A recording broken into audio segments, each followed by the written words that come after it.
It was supposed to be just another night at a neutral zone bar. Laughter, cheap synthal tall tales from across the stars. Until one alien made a mistake, they shoved a human. In that moment, the bar went silent, and the galaxy was about to learn what violence really meant.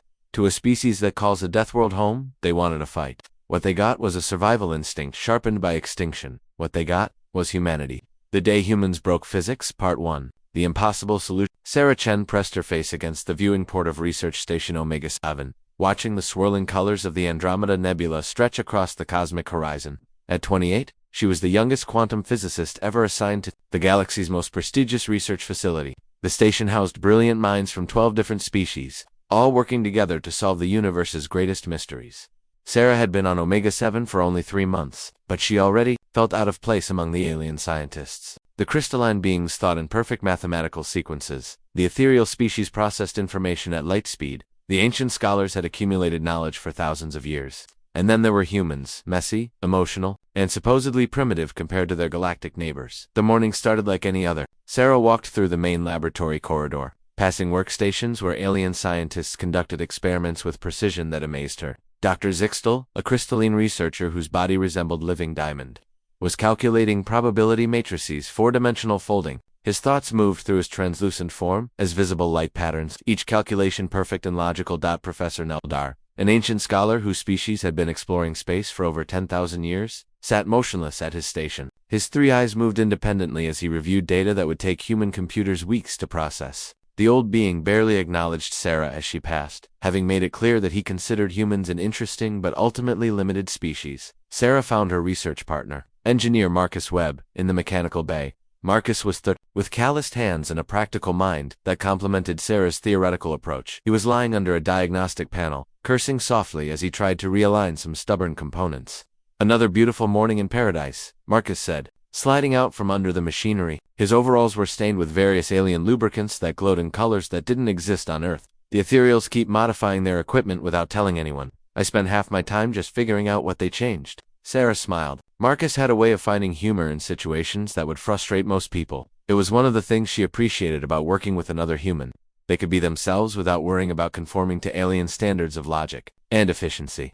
"Dr. Chen," Engineer Webb, a mechanical voice announced through the station's communication system. "Please report to Central Command immediately." Sarah and Marcus exchanged glances. Emergency calls to Central Command were rare. The station operated with such precise planning that unexpected situations almost never occurred. They made their way through the curved corridors, passing other researchers who seemed equally puzzled by the sudden announcement. Central Command was a massive chamber at the heart of Omega-7 filled with holographic displays showing every system on the station. Commander Vorlok, the military liaison from the dominant caste, stood at the central console. His species valued strength and order above all else, and his massive frame made even Marcus look small. Dr. Zixtel was already present, his crystalline form flickering with rapid calculations. Professor Neldar hovered nearby, his ancient eyes scanning data streams with practiced efficiency. Several other alien researchers filled the room, all focused on the main display showing the station's primary reactor. "We have a critical situation," Commander Vorlok announced without preamble. His voice carried the authority of someone used to being obeyed without question. "The main reactor has entered an unstable cascade state. Current projections indicate complete failure within 6 hours and 17 minutes. Sarah felt her stomach drop.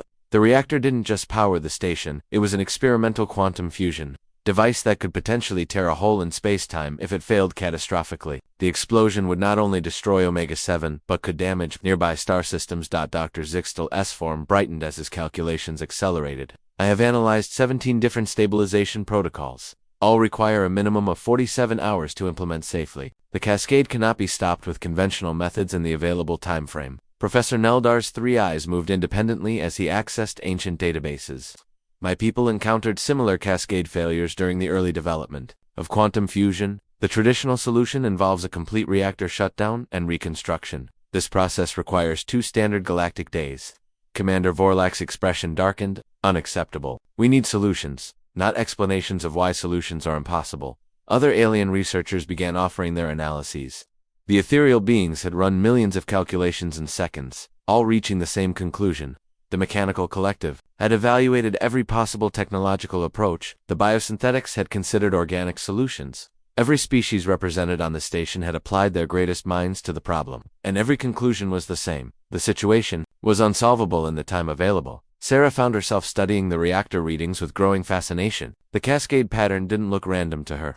There was something almost musical about the way the energy fluctuations rose and fell. She tilted her head, trying to see the pattern from a different angle. Dr. Chen, Commander Vorlak's voice, cut through her thoughts. Do humans have any technological solutions to offer? Sarah looked up to find every alien in the room staring at her. Their expressions ranged from polite interest to barely concealed skepticism. She knew what they were thinking. Humans had only been in space for a few decades, while some of these species had been building reactors for millennia. While Sarah said slowly, "We don't have better technology than anyone here. But maybe we're approaching this wrong." Dr. Zixtel's form flickered with what might have been confusion. Wrong. The calculations are precise. The physical laws are absolute. There is only one correct approach to quantum cascade stabilization. That's just it, Sarah continued, warming to her idea. Everyone's trying to solve this like it's a standard engineering problem. But look at these readings. She gestured to the holographic display. The cascade isn't behaving like random quantum fluctuations. There's a pattern here, almost like ...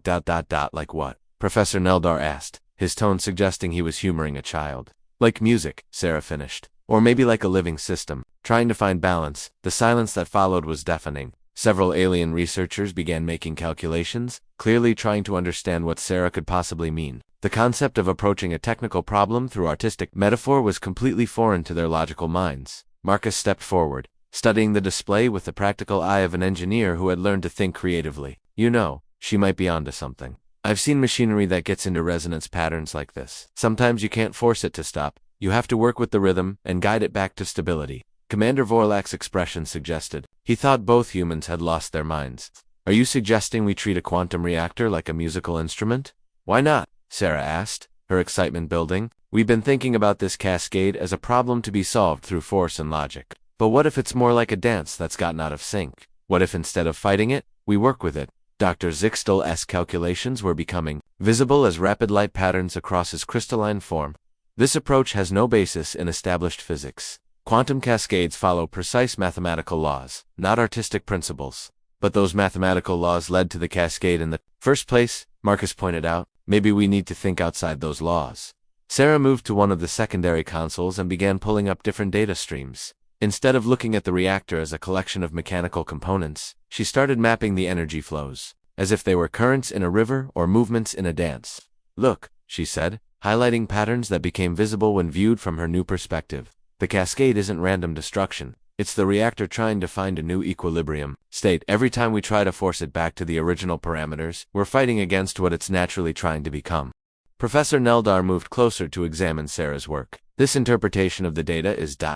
unconventional, but I can see the patterns you describe. However, even if your metaphor is accurate, how would you propose to dance with a quantum reactor? Sarah looked at Marcus, seeing the same spark of possibility in his eyes. They had worked together long enough to communicate without words. Both of them were thinking the same impossible thought. We don't fight the cascade, Sarah said quietly. We guide it. Instead of trying to force the reactor back to its original state, we help it find a new stable configuration that works with the natural pattern it's trying to create. The alien scientists began calculating furiously. Their logical minds struggled to quantify Sarah's artistic approach, but none of them could deny that her interpretation revealed patterns they had missed. Commander Vorlak looked around the room, at his team of brilliant researchers. Can this approach work? Dr. Zixtel's form dimmed as his calculations slowed. The mathematical probability of success cannot be accurately determined. This method falls outside all established frameworks for reactor stabilization, which means it might be the only method that could work in an impossible situation, Marcus added. Professor Neldar's ancient eyes fixed on Sarah with new interest. You would be attempting something that has never been tried before. If you fail, the consequences could be catastrophic. If we do nothing, the consequences will definitely be catastrophic, Sarah replied. At least this way, we're trying something different. Commander Vorlak made a decision that would change everything. Very well, you have authorization to attempt your unconventional approach. But understand, if this fails, it will not be just your lives at stake. Sarah nodded, feeling the weight of responsibility settle on her shoulders.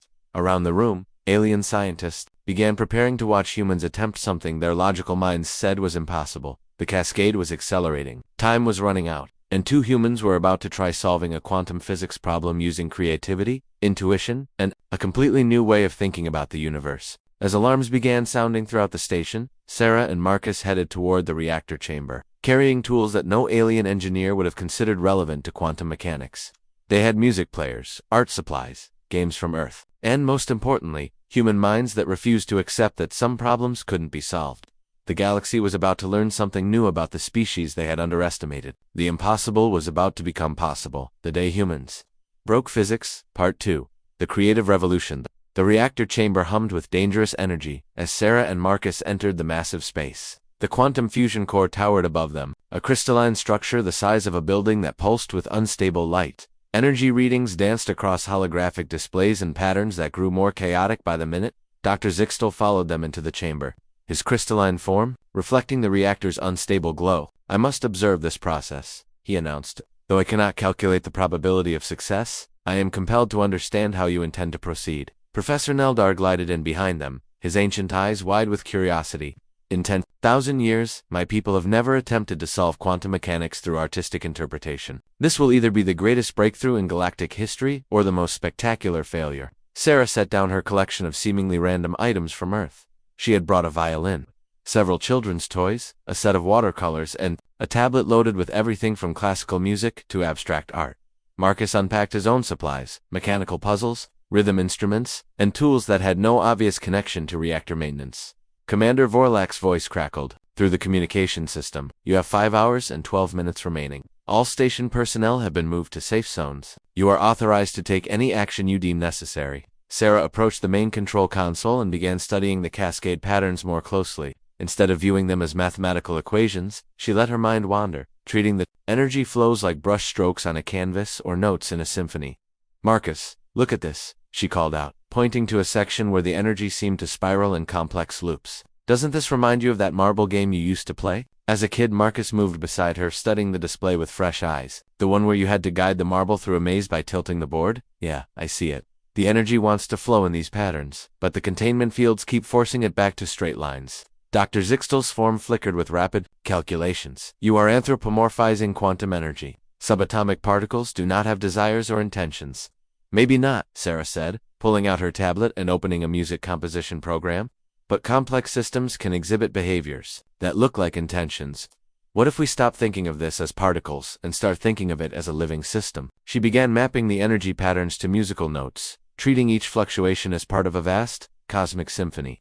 The cascade's rhythm became a melody, its harmonics translated into visual patterns that revealed hidden structures in the chaos. Marcus picked up one of his mechanical puzzles, a cube that required intuitive thinking rather than logical steps to solve. As he worked with it, he watched the reactor displays, looking for similarities between the puzzle's behavior and the cascade. "Patterns, Sarah. Try playing something," he suggested, "something that matches the reactor's rhythm." Sarah picked up her violin and began to play, matching her melody to the energy patterns she had mapped. The music echoed strangely in the vast chamber, mixing with the reactor's harmonic vibrations. As she played, something unexpected happened. The cascade patterns began to shift, becoming slightly more organized. By Professor Neldar's 3 eyes moved independently, tracking the changes in the reactor readings. "Fascinating. The quantum fields are responding to acoustic vibrations in ways our models did not predict." "It's not just the sound," Sarah realized, continuing to play while she spoke. "It's the intentionality behind it. We're communicating with the system, showing it patterns it can follow instead of fighting against."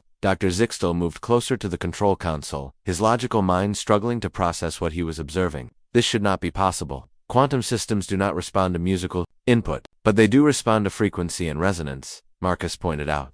Adding percussion by tapping on various surfaces in rhythm with Sarah's violin, maybe music is just another way of organizing those frequencies.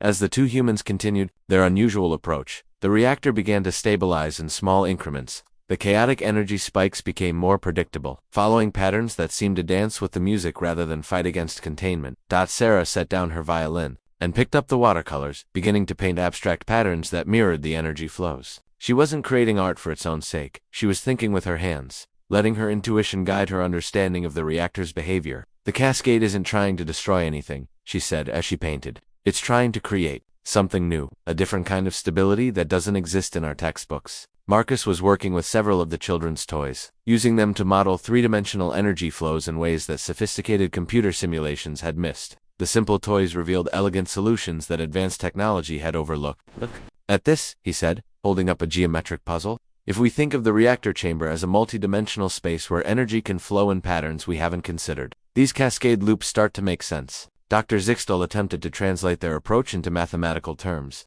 but his calculations kept producing results that contradicted established physics. Your methods defy logical analysis, yet the reactor is responding positively. How do you explain this paradox? Sarah paused in her painting, brush dripping with colors that seemed to shift and flow like the reactor's energy patterns. Maybe logic isn't the only kind of intelligence. Maybe there are ways of understanding the universe that can't be calculated or programmed. Professor Neldar had been silent for several minutes, his ancient mind processing concepts that challenged everything his species had learned about problem-solving. Finally, he spoke. You are suggesting that intuition and creativity are forms of intelligence equal to logic and calculation. Not equal, Marcus corrected, adjusting one of his mechanical models. Different logic is amazing for understanding systems that follow predictable rules. But when you encounter something truly new, something that doesn't fit existing patterns, you need a different kind of thinking. As they worked, more alien researchers arrived to observe. The ethereal beings processed the scene at light speed, their consciousness flickering between dimensions as they tried to comprehend the humans' approach. The mechanical collective sent drones to record every detail, their programming struggling to categorize the unorthodox methods. Sarah began incorporating more elements into her work. She played music while painting, creating visual representations of sound that seemed to resonate with the reactor's energy patterns. Marcus built increasingly complex mechanical models, using toys and simple tools to simulate quantum behaviors that advanced computers couldn't predict. The key is not controlling the cascade, Sarah announced, stepping back from her easel to study her latest painting. It's joining it. We need to become part of the pattern instead of fighting against it. She moved to the reactor controls and began making adjustments that defied every safety protocol in the galactic manual. Instead of trying to force the energy back into predetermined channels, she opened new pathways that allowed the cascade to flow more naturally. Marcus supported her work by adjusting the containment fields to create spaces where the energy could form new patterns. His mechanical models had shown him where the stress points were, where the reactor was fighting against its own design. Dr. Zixtel's form was now pulsing rapidly with calculations that seemed to approach the edge of his processing capabilities. This approach should result in complete reactor failure, yet the energy patterns are becoming more stable. You are rewriting the fundamental rules of quantum mechanics. No, Sarah said, continuing to make intuitive adjustments to the reactor. Controls were discovering rules that were always there, but that nobody thought to look for. The universe is more creative than we assumed. As the fourth hour approached, the reactor's behavior had changed dramatically. The chaotic cascade was transforming into something entirely new, a stable configuration that operated according to principles no alien science had discovered. The energy flows had organized themselves into patterns that were simultaneously more complex and more elegant than the original design. Professor Neldar moved closer to examine the readings. This new configuration is producing 30% more energy than the original reactor design, with significantly less waste heat. You have not merely solved the cascade problem, you have improved upon the reactor itself. The alien observers were transmitting data back to their home worlds, where scientists struggled to understand how the humans had accomplished something that violated everything they knew about physics. The recordings showed creativity and intuition, solving problems that pure logic could not touch. Marcus wiped sweat from his forehead as he made final adjustments to the containment fields. You know what the funny thing is? This feels natural. Like this is how problem solving is supposed to work. Sarah nodded, adding final touches to her painted representation of the reactor's new energy patterns. We spend so much time trying to think like machines that we forget thinking like humans might actually be an advantage. Commander Vorlak's voice came through the communication system with barely controlled amazement. All readings show the reactor is not only stable, but operating at higher efficiency than ever recorded. How is this possible? We stopped trying to force the reactor to be what we thought it should be, Sarah explained. Instead, we helped it become what it wanted to be. Dr. Zixtel had been silent for several minutes, his crystalline form dim, as he processed concepts that challenged his species' fundamental understanding of intelligence and problems. When he finally spoke, his voice carried a note of wonder that surprised everyone. I have calculated for my entire existence, believing that logic was the highest form of intelligence. But you have shown me that there are forms of understanding that exist beyond calculation. You have taught an old crystal new ways to think.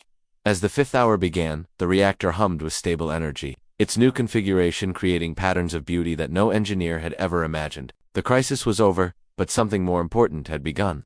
The galaxy was about to learn that humans possessed a kind of intelligence that complemented and enhanced logical thinking. Creativity, intuition, and the ability to see patterns in chaos were about to become the most valuable resources in the universe. And it all started with a violin, some children's toys, and to humans who refused to accept that impossible problems couldn't be solved. The Day Humans Broke Physics Part 3. The New Understanding. 3 days after the reactor incident, Sarah Chen found herself in the most unusual position of her career. She was teaching quantum physics to some of the galaxy's most advanced minds. Using crayons and finger paint, the main conference hall of Omega 7 had been transformed into something that looked more like an art studio than a scientific laboratory. Tables were covered with musical instruments, art supplies, mechanical toys, and puzzles from dozens of worlds. Alien scientists sat awkwardly at these tables trying to understand concepts that had no equivalent in their logical frameworks. Dr. Zixtel held a paintbrush with delicate precision, his crystalline form reflecting the colors as he attempted to translate mathematical concepts into visual art. "This exercise remains illogical," he stated, though his voice carried less certainty than usual. "Yet I cannot deny that the process reveals patterns I had not previously calculated." Professor Neldar was working with a collection of Earth instruments, his three eyes moving independently as he tried to understand how musical harmony related to quantum field resonance. The ancient being had requested a complete archive of human music, claiming that 10,000 years of logical thinking had apparently missed something fundamental about the universe. The breakthrough wasn't just solving the reactor crisis, Sarah explained to the assembled researchers. It was discovering that creativity and logic aren't opposites. They're complementary ways of understanding reality. Marcus stood at a holographic display showing how the reactor's new configuration had inspired improvements in 17 different technologies across the station. When you stop forcing systems to behave according to predetermined rules, they often find better solutions on their own. Commander Vorlok watched from the back of the room, his massive frame seeming oddly out of place among the art supplies and musical instruments. The military leader had been silent for most of the session, but Sarah could see his mind working behind his stern expression. The session was interrupted by an urgent communication from the Galactic Science Council.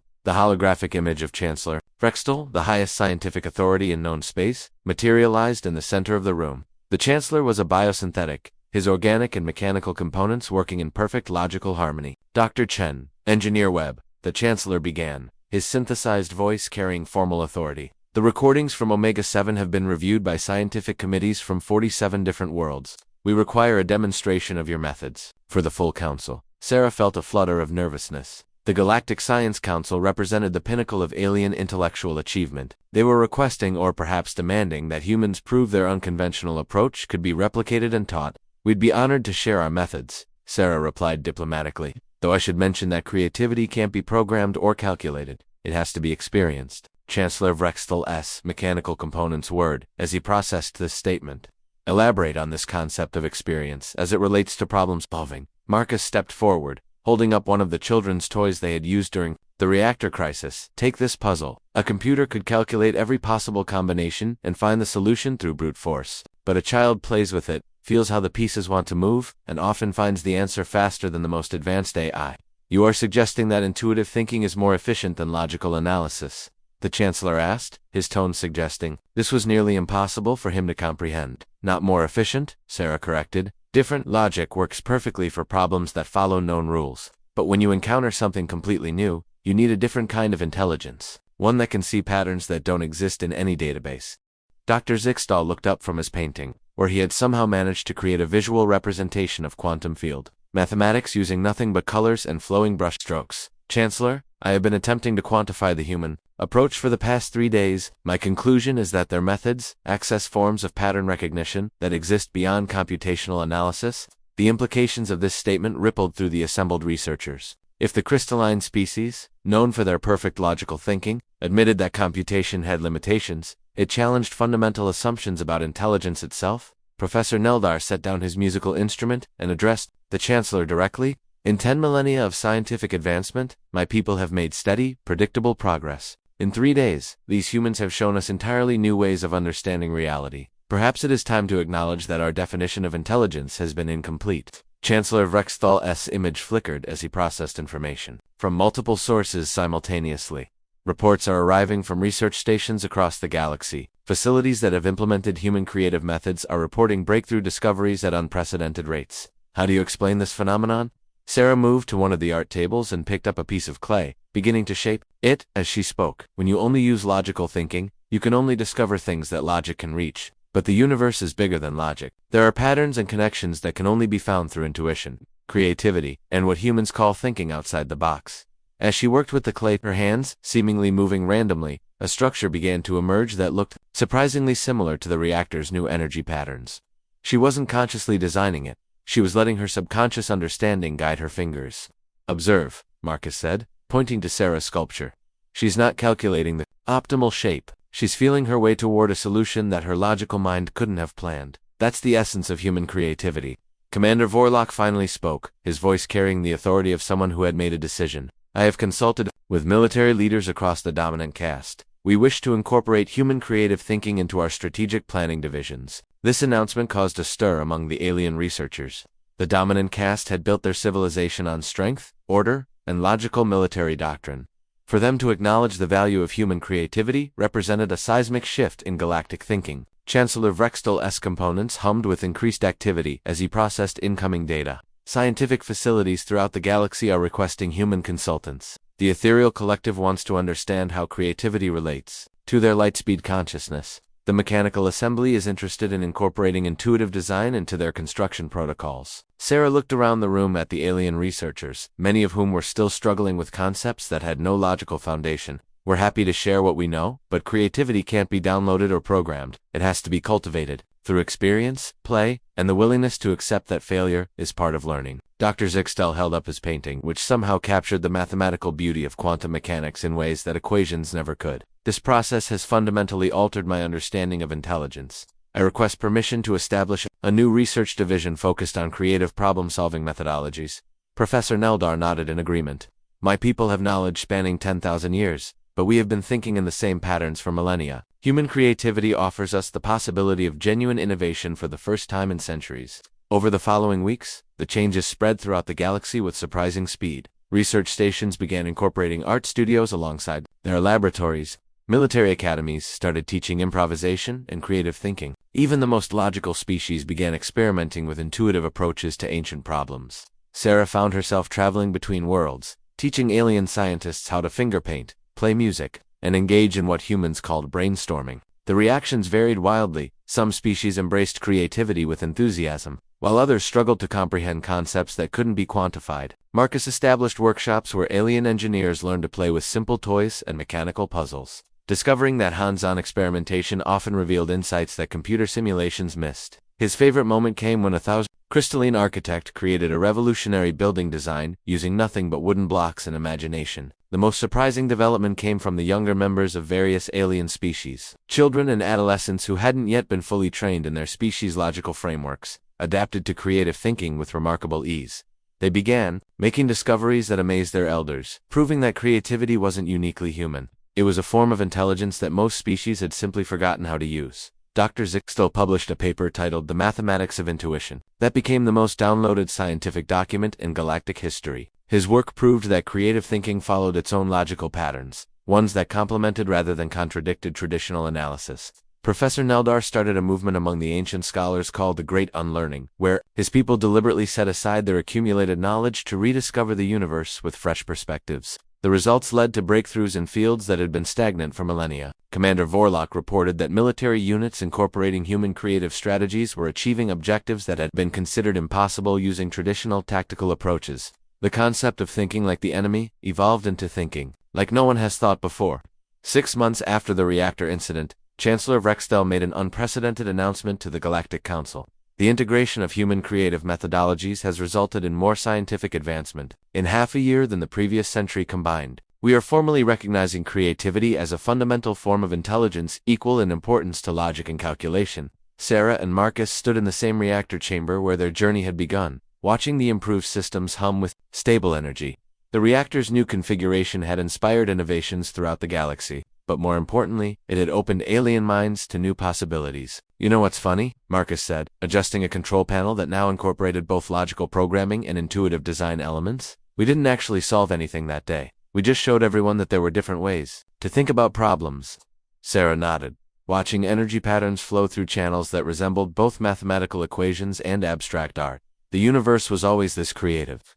We just helped everyone else see it. The reactor pulsed, with harmonious energy, its patterns reflecting the new understanding that was spreading across the galaxy. Logic and creativity, calculation and intuition, tradition and innovation, all working together to unlock mysteries that neither approach could solve alone.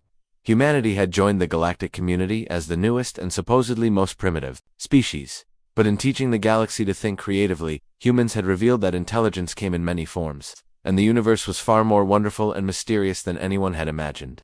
The day humans broke physics had become the day the galaxy learned to dream.